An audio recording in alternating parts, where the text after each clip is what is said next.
Hi there, I'm Gina Martin, and welcome to our debut episode of Ask an Astronomer. It's a really exciting time in the world, or rather universe, of space and astronomy. We don't always have time in the news to really dive into the details. Ask an Astronomer is an opportunity to chat with experts about the latest headlines, and as the title suggests, answer questions from viewers like you about what you want to know when it comes to the mysteries of the cosmos. Today I'm delighted to have Robin Ferret, past president and fellow of the Royal Astronomical Society of Canada's Calgary Centre chapter, and we also have space science educator Don Hladiak joining us. Good morning, both of you. So exciting to finally be able to do this. Good morning. Good morning, Gina. It's so nice to be back here again. Robin, I know we've been talking about the concept of Ask an Astronomer for I don't even know how long now. Yeah. And I guess I'll just start things off with you. How did you get into astronomy first and foremost? That's a, you know, I think it's a question that a lot of people can relate to.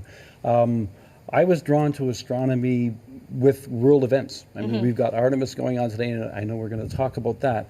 When I was a young boy, I loved science. I frequented the library and I picked up every science book I could get my hands on. And at the time we were going through we had just finished the Mercury program, we were into the Gemini program and the Apollo program. I was writing letters to NASA, I had all kinds of information, and the gateway to all of these other sciences is astronomy, because it's something you can do in your backyard, just looking up at the sky and learning about what you're seeing. That's where I got started, and it was the media promoting rocketry and space exploration that really spawned my interest. And while I never followed a professional career in astronomy, it's always been a part of my life, and it's gone crazy with involvement with the Royal Astronomical Society and helping teach others about astronomy, but from a layman's perspective. And you mentioned rockets there, and Don, I know that is your passion point, especially when it comes to astronomy. So how did that love affair begin? Well, the rockets, I blame my mother. I was quite young, and it was the launch of John Glenn, the first American, and she woke me up in the middle of it was really dark and early. I never got to see my dad because I always left early to go to work.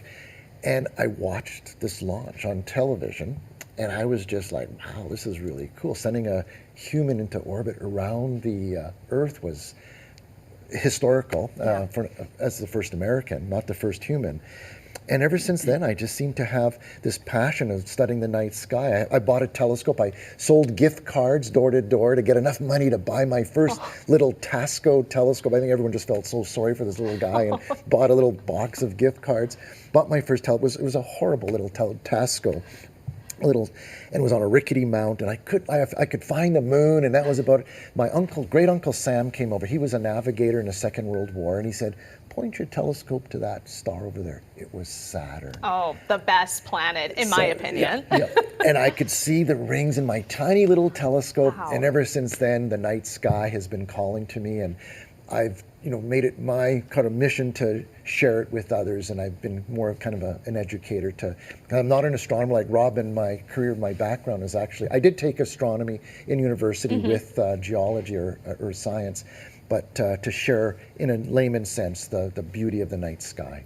And that's kind of my experience too. I'm currently studying meteorology right now. I'm in an astronomy course, and it's so fascinating and so integrated, and again, just so it opens the doors for so many people of all backgrounds to really enjoy this. And on the topic of just schooling, let's talk about some of our other educators and experts that we're going to be featuring in future episodes of this show, Robin. Yeah, we've got two other experts, and these gentlemen really are experts. They're both professors of astronomy and physics. We have Dr. Phil Langell from the University of Calgary, and Phil has been running the Rothney Astrophysical Observatory Research Facility, and we do public outreach with Phil at that observatory on a regular basis. And then Dr. Stephen Jeans, Ambrose University and Mount Royal University, teaching astronomy classes.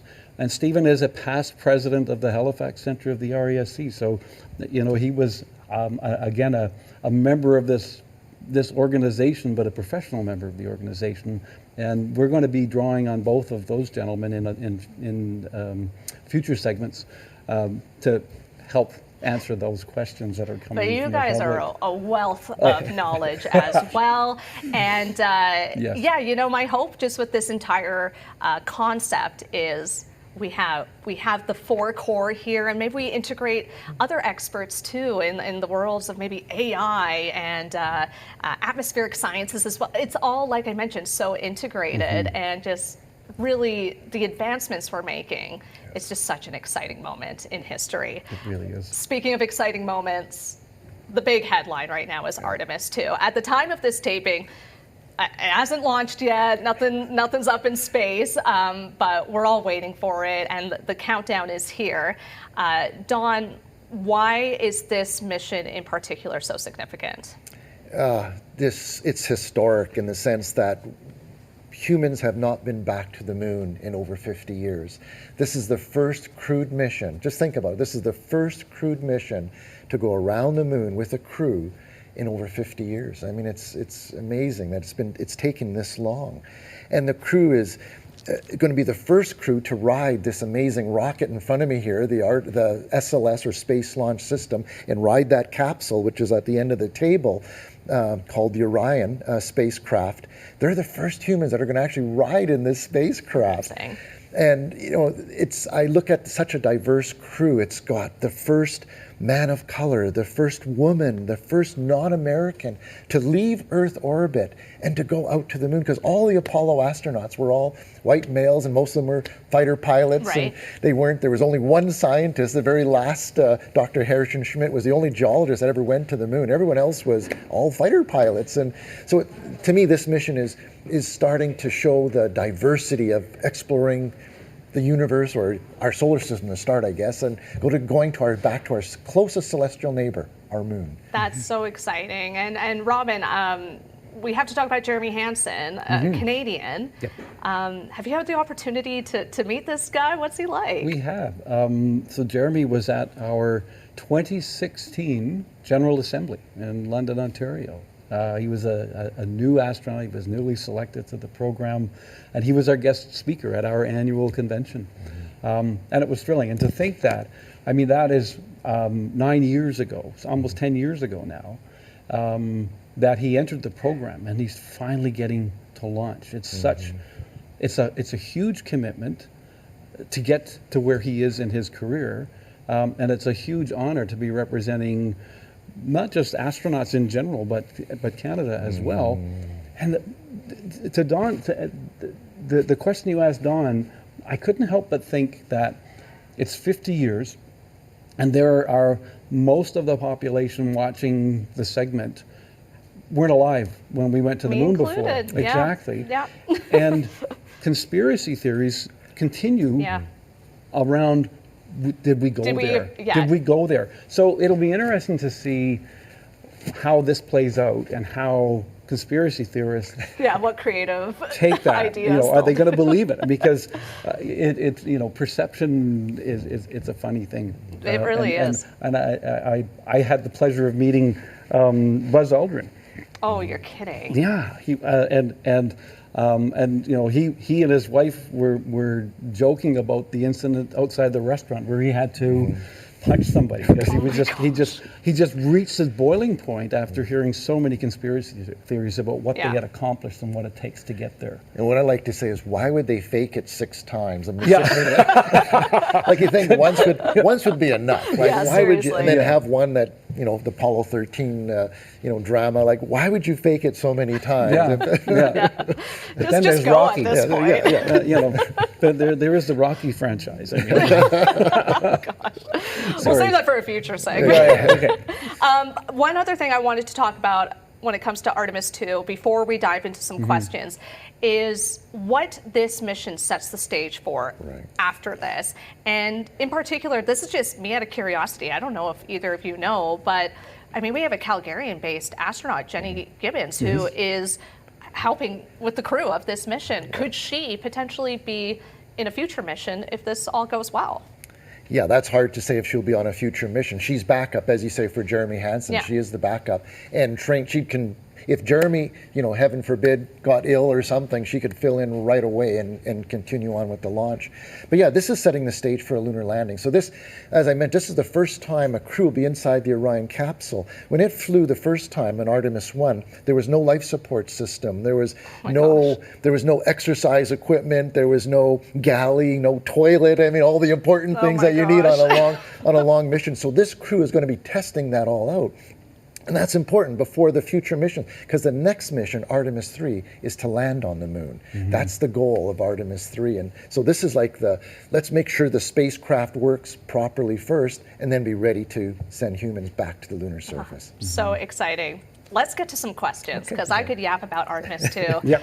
all day. But we're going to start things off with our first question here, which kind of plays off of this space exploration theme. This is from Melissa in Calgary. She's asking, what are your thoughts on Blue Origin? Is Jeff Bezos' endeavor a good way to spark interest in space exploration, or is it commercializing space for the wealthy? I'll take a shot at that. Sure. So I would say it's a good thing in that they've used celebrity to bring attention to what they're trying to accomplish. And it's interesting because there was a piece that I heard yesterday about Blue Origin and how they are pausing their commercial launches to focus on the lunar landing. Okay. Because Artemis 3 is supposed to land on the moon, and we don't have a lander yet. No. And all of the commercial rocketry organizations are looking at participating and bidding on that lunar lander. And Blue Origin, of course, they had their, what was the name of their newest rocket, the big one? The Glenn. New Glenn. The New Glenn. They have New Shepard and New Glenn. The New Shepard and the New Glenn. And they're looking at jumping into this space race. I mean, we've got Artemis, but we've also got SpaceX, we've got Blue Origin, we've got these commercial organizations that are competing for that space. No pun intended. But using celebrity to gain attention, good or bad, I mean, any coverage is good coverage when it comes to media. Okay, I like that. That's an optimistic thought. For the sake of time, let's get to our next question here. And this one is from George in Canmore. He's asking, what is the next planet to land on? Maybe after Moon, after Mars. What are your thoughts, Don? What could you see happening? Is that human landing? I mean, they're definitely going to be landing on the moon in the next few years, whether it be China or the United States of America with an international contingent.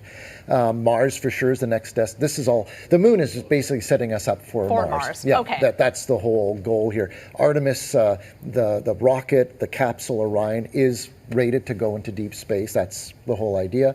SpaceX has other ideas. They have the Starship, which is even more powerful than the SLS or Space Launch System here.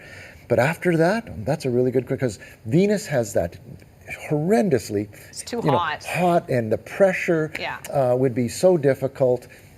I would think going to some of the moons of Jupiter might be interesting. What do you think, Robin? Isn't that be? It's probably the most Europa? Viable because the gas giants are not amenable. You can't to land on them. But, or maybe an asteroid for mining purposes. Asteroid.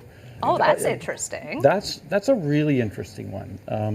I mean, the landing on the moon is going to be in the South Polar region because ice is there. That's real gold. ice, water ice. Water, not political ice. We won't go there. But no, the moons of Jupiter are clearly good candidates, but that's a long way away. Yeah. It is. Well, hopefully in somebody's lifetime at least. 40 light minutes away. Yeah. Oh my goodness. Yeah. Something about space math, though. I can't wrap my head around it. And that's why near-Earth asteroids might be a good target one because they can pass very close to the Earth. So interesting. Absolutely. And there's a real commercial opportunity there because I mean, rare earth elements are a hot topic on the geopolitical scene, and I mean, science fiction has been a great mechanism to explore these crazy ideas of mining asteroids. And I remember there was once, I can't remember who wrote this, but it was a colony on Mars that was being hamstrung by Earth because Earth was not going to be sending them water. It wasn't going to be sending them the minerals and the things they need. They went out and they mined an asteroid and just became independent. Fascinating. So the resources that we need for life, that we need to evolve and progress, are not just here on this planet. That's a very interesting point, and definitely I could see that being a big news and part of the space race in the future. Yes. Let's take a look at our next question here. This is from Krista, all the way out of Salt Spring Island in BC. I love this question. Is there anything about the universe that actually scares you? Lots. mostly in our very narrow universe that we're living on right now. But I mean, when it comes to physics and astronomy, the universe that we live in, our solar system, that has a life cycle. Everything has a life cycle. We all have a life cycle, and our solar system has a life cycle. And there are forces in the universe that we know of that are dangerous to us. Things like the Betelgeuse supernova. There are astronomical events that are normal course of business in our universe that are detrimental to human life. I might jump in. I'm more solar rather than universe, just solar system based. Is 64.5 million years ago we were hit by an asteroid. So to me, we have great surveys going out right now that are by all different space agents looking for asteroids that could hit us, and it's better to find them before they find us, and then we could do some what's called planetary defense, whether we hit it with a kinetic impactor or somehow redirect it a little bit so it doesn't hit us. So I don't lose sleep over the next, because we haven't found anything yet that's got Earth on it. Earthbound, but there could be something out there, and we are looking for them. Interesting. And one of the scary facts about that is we've got great technology. We've got lots of instruments looking for these near-Earth asteroids that are potential impactors. And most of the closest ones, we've found them as they're going away from us, not as they're coming towards us. So they might be coming back. The technology isn't there yet. It's great science fiction, but it's a very scary thought because, I mean, you can look at round lakes all over the world. They're not round because of the geologic formation. They're round because something landed there and created a crater. All right, well, I won't lose sleep over that at night anytime yet. We got one more question here. This is going to be a little bit of a skill testing one. Thomas wants to know, how far away is Jupiter walking distance? I'm just going to I have the answer here. I did a quick little Google search, so I want you to throw out a figure and see how close you are. Okay, I have to think in my head. Do, do, do, do, do, do, do. It's about, let me think. And we missed you, Robin. Oh, no. How far in walking distance? Walking distance. Well, the distance is the same, whether you walk there or How many years do you think How it would many take? years would it take to walk there? Yeah. Gosh. More than a lifetime. Yeah. For sure. Oh, Many lifetimes. Many lifetimes. Throw a number out, and I'll tell you how close you Okay. are. Okay, I'm thinking, how many kilometers do I walk in a day? Oh, dear. If I walked 5 kilometers a day for a year, no. It's probably in the order of 400 to 500 years. Yeah. 16,000 years, There you go. apparently, to go. walk the I minimum walk faster distance. than 5 kilometers an hour, this says, without stopping, should take you about 16,000 years. Wow. Okay. So if there's anyone that you don't want to deal with, just take a started walk now. to Jupiter and then ask me. Start the tracker right now. And there's a few people on that list. Gentlemen, this was so much fun. Thank you again for coming in today for our very first edition of Ask an Astronomer. Those are some tough questions, and I think you held your own pretty well there. Wow, thanks. That was fun. We'd love to answer your questions here on Ask an Astronomer. You can email us at yourmorningcalgary@ctv.ca. You can also text us your questions at 10400. Or if you're watching on YouTube, just feel free to leave a question in the comments section. We'd love to answer it. And thanks again for watching this first episode of Ask an Astronomer.